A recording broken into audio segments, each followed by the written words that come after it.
Hi guys, welcome back to our channel Anjan Shiva vlogs. ఏంటి welcome note నేను చెప్తున్నాను అనుకుంటున్నారా? సో ఈరోజు వీడియో తీస్తున్న సంగతి అయితే మా వైఫ్కి తెలియదండి. సో ఈరోజు మా వైఫ్కి సర్ప్రైజ్ ఒకటి ప్లాన్ చేస్తున్నాను. మొబైల్ ఒకటి కొందాం అనుకుంటున్నాను. సో రీజన్ ఏంటంటే తన మొబైల్ అయితే పాడైపోయింది. సో నేను ఈ మొబైల్ కొంటున్న సంగతి తనకు కూడా తెలియదు. మేబీ మ్యారేజ్ అయిన తర్వాత ఇది ఒక చిన్న సర్ప్రైజ్ అనుకోవచ్చు. సో తనకి ఇప్పుడు వరకు మేము చేస్తున్న వీడియోస్ వచ్చేసరికి ఎక్కువ శాతం నా మొబైల్లోనే షూట్ చేయడం, నా మొబైల్లోనే ఎడిట్ చేయడం, నా ల్యాప్టాప్లో ఎడిట్ చేయడం జరుగుతుంది. తనకైతే నేను ఆఫీస్కి వెళ్ళినప్పుడు అయితే ఇబ్బందిగా ఉంది. సో అందుకని చెప్పేసి నేను మొబైల్ కొందామని ప్లాన్ చేస్తున్నాను. అండ్ ఆల్సో నేను ఇప్పుడు వెళ్ళే ఏరియా వచ్చేసరికి లోహిత్ ప్లాజా. సో అని అక్కడ ఎక్కువ మనకి ఎలక్ట్రానిక్స్ ఐటమ్స్ దొరుకుతాయి. మలేషియాలో చీప్ అండ్ బెస్ట్ ఐటమ్స్ అయితే దొరుకుతాయి. అది కూడా కవర్ చేద్దాం ఇప్పుడు మనం. So let's get into the video. Okay guys, నేనైతే ఇప్పుడు ప్రజెంట్ నా బైక్ పార్కింగ్ దగ్గరికి వచ్చేసాను. ఇప్పుడైతే బయలుదేరాలి. సో నేను చెప్పినట్టుగా మా వైఫ్కి అయితే తెలియదు ఈ మొబైల్ కొంటున్న సంగతి. అండ్ లాస్ట్ వీక్ నీ మొబైల్ పాడైపోయింది కదా, కొత్త మొబైల్ ఏమైనా తీసుకుంటావా అంటే వద్దులేండి, నేను ఈ మొబైలే వాడేస్తాను ఎలాగోలా, యూట్యూబ్లో వచ్చే ఫస్ట్ ఇన్కమ్ ద్వారా నేను మొబైల్ కొనుక్కుంటాను అన్నది. కానీ నాకు ఎందుకో నచ్చలేదు. అప్పుడు దాకా ఎందుకు వెయిట్ చేయడం, ముందు కొనేసి. అండ్ నేను ఆఫీస్కి వెళ్ళినప్పుడు కూడా తనకి ప్రాబ్లం అవుతుంది వీడియోస్ ఎడిటింగ్ చేసుకోవడానికి, షూట్ చేసుకోవడానికి. సో అందుకనే నేను ప్లాన్ చేస్తున్నాను. సో మనమైతే ప్లాజాలో దగ్గరికి అయితే వచ్చాం గైస్. అక్కడైతే నా బైక్ని పార్క్ చేశాను. అండ్ నేను ఇప్పుడు మాల్లోకి వెళ్తున్నాను. సో ఇక్కడ మలేషియాలో ఇంకొక ఇన్ఫర్మేషన్ కూడా చెప్పాలి మీకు. మలేషియాలో కార్ పార్కింగ్కి కొంచెం అవుట్ సైడ్ బయటకు వచ్చినప్పుడు మనం కార్ పార్కింగ్ కొంచెం ఇబ్బందిగా ఉంటుంది. అంటే పార్కింగ్ ఎత్తుక్కోవాలి అండ్ అక్కడ పే చేయాలి. బైక్లు అయితే ఈజీనే, ఎక్కడైనా పెట్టేయచ్చు. బైకింగ్ అయితే ఫ్రీ పార్కింగ్ ఉంటుంది. సో అందుకని నేను ఎప్పుడైనా బయటకు వచ్చినప్పుడు బైక్నే ప్రిఫర్ చేస్తాను. అంటే తక్కువ డిస్టెన్స్లో అండ్ మనం హైవే ఎక్కాలంటే కారే ప్రిఫర్ చేయాలి. సో ఓకే, మనమైతే ఇప్పుడు లోహిత్ ప్లాజా దగ్గరికి వచ్చాము, చూద్దాం. సో ఇదే నేను చెప్తున్న మాల్. ఎలక్ట్రానిక్ ఐటమ్స్ అయితే చీప్గా దొరుకుతాయి ఇక్కడ, మనకి తక్కువ ప్రైస్లో దొరుకుతాయి అండ్ క్వాలిటీ కూడా బాగుంటుంది. సో ఇదే ప్లాజా లోహిత్. సో మనం అయితే ఇప్పుడు లోపలికి వెళ్దాం. లోపలికి వెళ్ళి ఆ షాపులన్నీ చూద్దాం. Electronic items, laptops and repair షాపులు కూడా ఉంటాయి ఇక్కడ. మొబైల్ కానీ ల్యాప్టాప్ కానీ పాడైతే సో ఇక్కడైతే రిపేర్ చేస్తారు రీజనబుల్ ప్రైస్లో. మనమైతే ఇప్పుడు ఇన్ అవుతున్నాము లోహిత్ ప్లాజాలోకి. సో మెయిన్ ఎంట్రన్స్ నుంచి మనం ఎంటర్ అవ్వగానే రైట్ సైడ్ అయితే ఇవోని, లెఫ్ట్ సైడ్ అయితే రియల్మీ బ్రాండ్స్ షోరూమ్స్ అయితే చూడగలుగుతున్నాము. అండ్ లోపలికి వెళ్ళే కొద్దీ చాలా బ్రాండ్స్ ఉన్నాయి. Oppo, MI and Samsung and one plus, Lenovo, HP, honour. So చాలా రకాల బ్రాండ్స్ అయితే దొరుకుతాయి. ఇవి దొరకదు అని కాదు, కాకపోతే ఇక్కడ ఇంకోటి ఏంటంటే నేను ఈ మాల్లో మొత్తం వెతికాను, కానీ వన్ ప్లస్ అనేది ఇంతకుముందు ఒక షోరూమ్ ఉండేదంట, కానీ ఇప్పుడు అది తీసేశారు. వన్ ప్లస్ ఒకటే లేదు ఇక్కడ. అపార్ట్ ఫ్రమ్ వన్ ప్లస్ మనకి అన్ని బ్రాండ్స్ అయితే దొరుకుతున్నాయి ఇక్కడ మనకి. ఒకసారి మనం శాంసంగ్ షోరూంలోకి అయితే వెళ్దాము. వెళ్ళి అక్కడ కాన్ఫిగరేషన్ ఏంటి, స్పెసిఫికేషన్స్ ఏంటి అనేది చూడటానికి ట్రై చేద్దాం. సో నేను చెప్పాను కదా, ఇవే రిపేర్ షాప్స్. ల్యాప్టాప్స్, ఏ గాడ్జెట్స్ అయినా కానీ రిపేర్ అయితే చేస్తారు ఇక్కడ మనకి. కాకపోతే మనం చూజ్ చేసుకునే షాప్ అనేది కొంచెం ట్రస్టబుల్ అయి ఉండాలి. వాడితో మాట్లాడుకొని వాడు నమ్మసకంగా మంచి ఐటమ్స్ వేస్తాడా లేదా అనేది ఒకసారి చూసుకోవాలి. ఎందుకంటే ఇన్ని షాప్స్ ఉన్నప్పుడు ఖచ్చితంగా చీటింగ్ అనేది ఖచ్చితంగా జరుగుతుంది. 100లో ఒకరికో ఇద్దరికి అయితే మాత్రం జరుగుతుంది. సో అందుకనే మనం ఏదైనా కానీ 1-2 సార్లు చెక్ చేసుకునే మనం డెసిషన్ తీసుకోవాలి. ఏదో గుడ్డిగా వెళ్ళిపోయి వీడు బాగానే ఉన్నాడు, తక్కువగా చేస్తున్నాడు అనే ఉద్దేశంతో వాడికి ఐటమ్స్ ఇచ్చేస్తే వాడు మన దగ్గర ఉన్న, అంటే మన ఐటెంలో ఒరిజినల్ పీసెస్ అయితే తీసుకొని డూప్లికేట్ అయితే వేసే అవకాశాలు కూడా ఉంటాయి. సో నేనైతే మ్యాక్సిమం అన్ని బ్రాండ్లు అయితే కవర్ చేశాను, ఫీచర్ వైజ్గా అండ్ ప్రైసెస్ వైజ్గా ఏది బాగుంటాయి, ఏది బెస్ట్ అనేది. అండ్ శాంసంగ్ చూశాను, వివో చూశాను, రియల్మీ చూశాను, ఒప్పో చూశాను, అండ్ శాంసంగ్లో కూడా మల్టిపుల్ సిరీస్లు అయితే ఉన్నాయి, అవన్నీ చూశాను. అండ్ ఫైనల్గా నేనైతే రెడ్ఎంఐ ప్రిఫర్ చేస్తున్నాను, రెడ్ఎంఐ 13. అది మా ఫ్రెండ్స్ కూడా ఇక్కడ కలిచారు, కానీ అక్కడ వీడియో తీయలేదు. వాళ్ళు చెప్పడం, వాళ్ళ ఫీడ్బ్యాక్ కూడా నేను ఇంటర్నెట్లో వెతికిన దాని ప్రకారం అండ్ మా ఫ్రెండ్స్ ఫీడ్బ్యాక్ ప్రకారం అదే ప్రిఫర్ చేశారు, చీప్ అండ్ బెస్ట్గా. సో ఆ షోరూమ్కి అయితే ఇప్పటికి వెళ్తున్నాను, చూద్దాం ఎలా ఉంటుందో. సో మనం తీసుకుంది అయితే ఇదైతే అన్బాక్సింగ్ చేస్తున్నారు. అన్బాక్సింగ్ అంటే మొత్తం చేయడు, జస్ట్ ఆ ప్యాకెట్ ఓపెన్ చేసి మనకు పీస్ అయితే చూపిస్తాడు.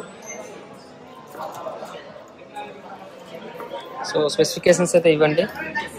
రెడ్ఎంఐ note pro 13 5G and ultra clear 200 megapixel camera and Snapdragon and 67 volts and screen secure finger print censor. So ఇది మనం తీసుకున్న మొబైల్. చైనీస్ వాడు అయితే ఓపెన్ చేశాడు. Say hi. ఇందులో నెక్స్ట్ వచ్చే వీడియోస్ మొత్తం ఈ మొబైల్లోనే క్యాప్చర్ అవుతాయి. అండ్ మొబైల్లో కెమెరా క్వాలిటీ మాత్రం సూపర్గా ఉంది. 200 మెగాపిక్సెల్ ఫొటోస్ కానీ 4K వీడియోస్ అన్ని ఫీచర్స్ అయితే ఉన్నాయి. ఒకసారి Lohith plaza building overall view అయితే ఒకసారి చూద్దాము. సో ఇక్కడ మీరు చూస్తే ప్రతి బ్రాండ్ కనిపిస్తుంది, కానీ ఎక్కువ శాతం గెలాక్సీ అనే సామ్సంగ్ సిరీసే ఉంది. కానీ అన్ని రకాల బ్రాండ్స్ అయితే ఉన్నాయి. మనం లోపలికి వెళ్తే హెచ్పి దగ్గర నుంచి అంటే సెల్టాన్ వాట్ నాట్ అన్ని యాపిల్ దగ్గర నుంచి చిన్న మొబైల్స్ దగ్గర నుంచి పెద్ద మొబైల్స్ అన్ని బ్రాండ్స్ అయితే ఈ లోహిత్ ప్లాజా బిల్డింగ్లో అయితే దొరుకుతాయి. సో ఎవరైనా మలేషియాలో ఉండి మొబైల్స్ కానీ ల్యాప్టాప్స్ కానీ లేదంటే మొబైల్ రిపేర్ కానీ ల్యాప్టాప్ రిపేర్ కానీ చేయించుకోవాలంటే మాత్రం నేనైతే ఈ బిల్డింగ్ని అయితే ప్రిఫర్ చేస్తాను. అండ్ నేను ఇందాక చెప్పినట్లుగా డెసిషన్ అనేది మీది, ఆ షాప్ దగ్గరికి వెళ్ళి మాట్లాడుకునేది. ఓకే గైస్, నేనైతే ఇంటికి వచ్చాను బ్యాగ్ తీసుకొని. సో మా వైఫ్ అయితే కింద అంటే మా అపార్ట్మెంట్ దగ్గర లైబ్రరీ ఉంటే ఆ లైబ్రరీలో మా చదువుకోవడానికి వెళ్తుంది, అంటే ఇంగ్లీష్ నేర్చుకోవడానికి అంటే బుక్స్ ఏమైనా చదువుకోవడానికి అయితే లైబ్రరీకి వెళ్తుంది. నేను ఫోన్ చేశాను, ఎక్కడ ఉన్నామంటే లైబ్రరీలో ఉన్నా అన్నది. సరే నేను ఇంటికి వెళ్తున్నాలే అని చెప్పాను. నేను ఈ మొబైల్ ఉన్న బ్యాగ్ అయితే ఇక్కడ సైడ్న పిల్లో కింద దాచి పెడుతున్నాను కనిపించకుండా. ఈలోపు నాకు ఆఫీస్ వర్క్ అయితే ఉంది, నేను ఆఫీస్ వర్క్ చేసుకుంటాను.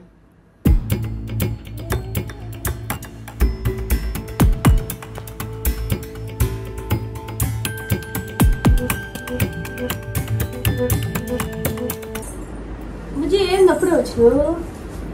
అవును వచ్చా. జిమ్లో ఎక్కువ మంది చాలా మంది ఉన్నారు జిమ్లో. అవునా?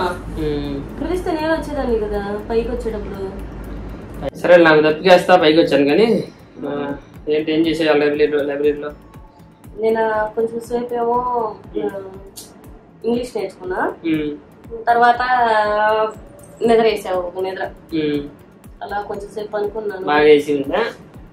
చల్లగా వస్తుంటే అసలు అక్కడ ఇంక ఇంగ్లీష్ చదువుతుంటే ఊరికే నిద్ర వచ్చేస్తుంది.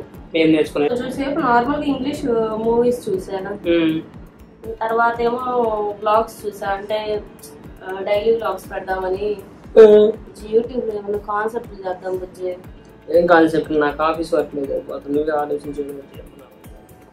కొంచెం హెల్ప్ చేయవచ్చు కదా. ఏమి హెల్ప్ కావాలి నీకు? బొక్క నువ్వే చేసుకో.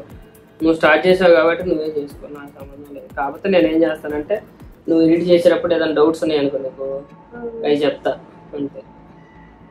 అండ్ ఈ ల్యాప్టాప్ కూడా నీకే వదిలేసాను. మొబైల్ పని చేస్తుంది ఇప్పుడు?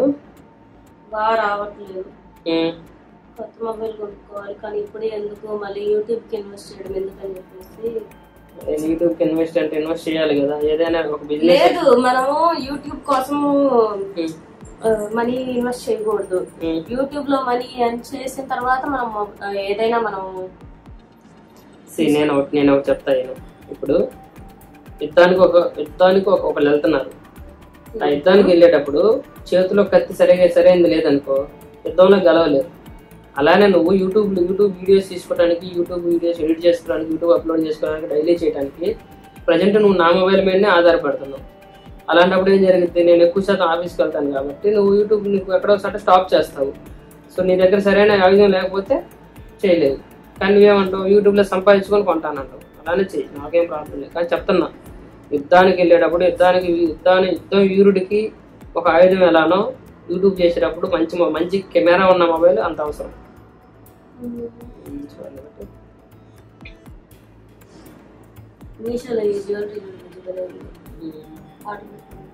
పెట్టుకో. ఎంత? 149 రూపాయల? 400. అవును, ఆ వీడియోస్ కూడా చేస్తున్నావు కదా నువ్వు, ఆ జ్యువెలరీ వీడియోస్ కూడా చేసా. కానీ దానికి వ్యూస్ రీచ్ అవ్వలేదు. కానీ మీషోలో బాగుంటుంది, క్వాలిటీ బాగుంటుంది. ఓకే, అన్నం పెడతా, హ్యాండ్ వాష్ చేసుకుంటా తిన్నాక కాసేపు ఆగిన తర్వాత. అవును, నువ్వు యూట్యూబ్ ఎడిట్ చేసేటప్పుడు కొంత మ్యూజిక్ యాడ్ చేయొచ్చు కదా, నువ్వు కాపీ రైట్స్ రాకుండా. సారీ, కాపీ రైట్స్ రాకుండా సౌండ్ ఎఫెక్ట్స్ ఫన్నీగా యాడ్ చేస్తే కొంచెం నీ సబ్స్క్రైబర్స్ కూడా ఇంట్రెస్టింగ్గా ఉంటుంది కదా. మళ్ళీ స్ట్రైక్లు పెడితే వాళ్ళ ఛానల్ పోతే మన మెమరీస్ కూడా పోతాయి.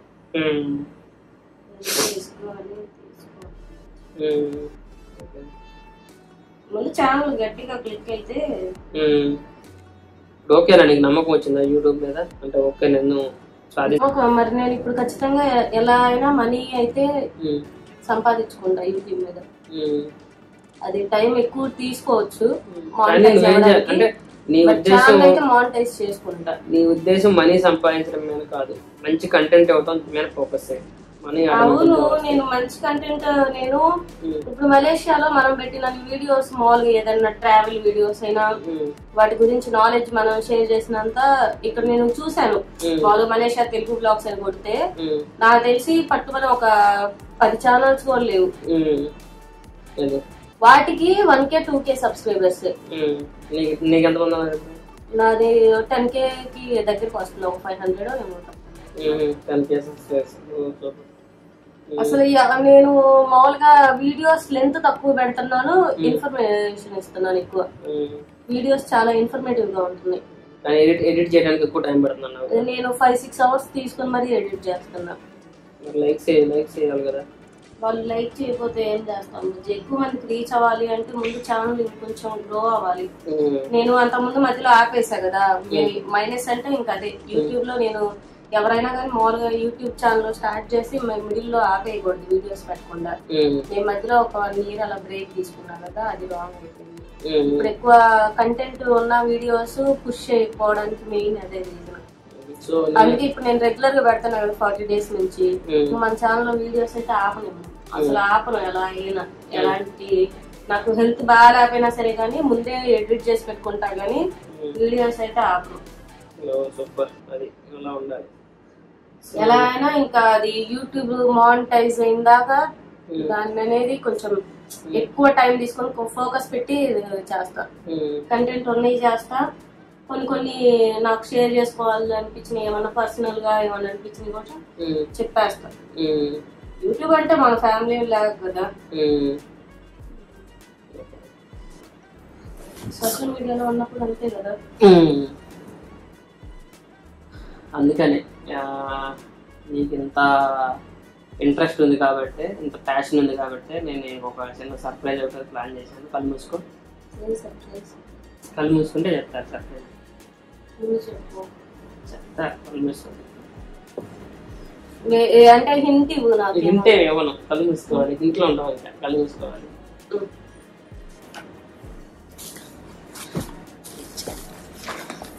చెప్పచ్చు కదా. నేను ఎగ్జైట్మెంట్ ఆపుకోలేదని తెలుసు కదా విజయ్. నువ్వు నీ యుద్ధానికి వెళ్ళటానికి ఆయుధం మొబైలా?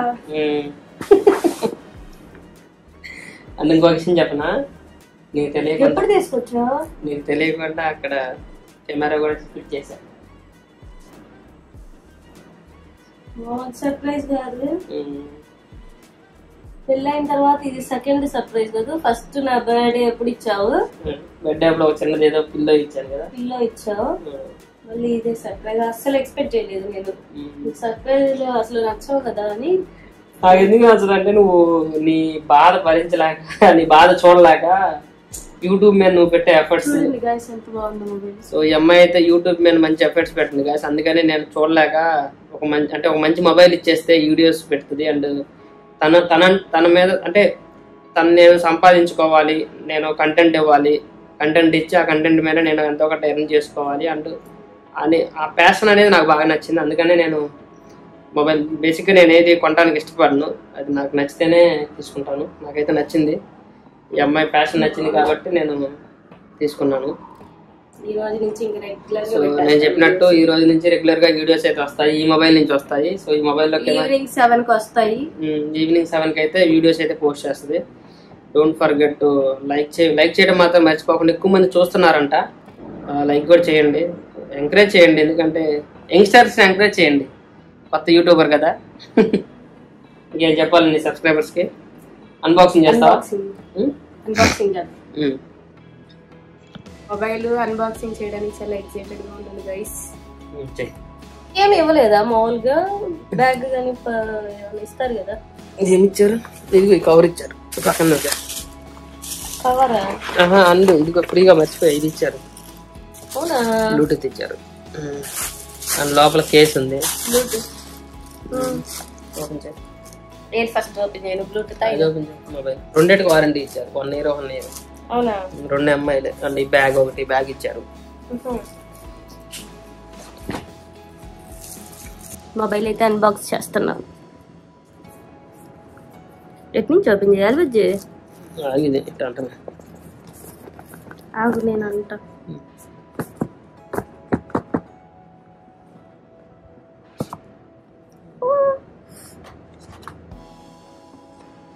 ఏది ఫోను? ఇది ఫస్ట్ టైం బుజ్జి అన్బాక్స్ చేయడం.